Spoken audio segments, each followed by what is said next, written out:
alitoka kwangu kuchukua maziwa yake, anachukuaga kwangu.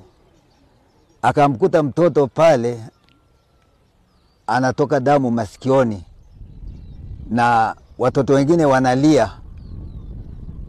Akaniambia, mbona kuna watoto wanalia alafu huku mtoto amekatwa masikio, hana masikio? Nikamwambia, mimi nakuja, mbona kuna binti mkubwa hapo, kwa nini hajanipigia? Kaniambia hawezi hata kuongea, analia vibaya mno kweli. Wanalia kwa uchungu pale nyumbani. Nikamwambia haya basi nakuja mara moja. Ndio hapo kutoka nikakutana na mwenyekiti, nikamwambia, bwana, mbona nimepata taarifa, nimepigiwa simu, kuna mtoto amefika nyumbani, masikio yanatoka damu, hebu twende tukamwangalie amefanyweje. Tukafuatana na mwenyekiti mpaka nyumbani, tukamkuta mtoto amekatwa masikio mawili.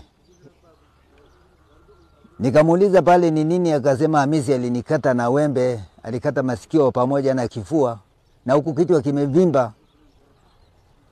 Ukibonyesha huko sehemu ya utusoni kinabonyeka. Mwenyekiti aliniambia, hebu twende tukamchukue huyu mtu tukamweke loka pale kituo cha polisi hapo Bermi. Nikamwambia acha saizi ngoje nikamwaje mtoto wangu asiishiwe damu bana. Nikamkimbiza mtoto wangu hospitalini. Tukaendelea na matibabu, nikamkuta daktari kaendelea kutoa huduma yake, akamtibu. Hapo tukaendelea, akalazwa mtoto, kakaa siku 4 pale hospitali ya Dareda. Tukapata rufaa kwamba mtoto apeleke hospitali ya Haydom kwa vipimo zaidi. Ndio siku ya 7 tukaondoka kwenda Haydom, mtoto akaendelea na matibabu yake. Tulipotoka Haydom tukaendelea kusafisha, kupeleka mission.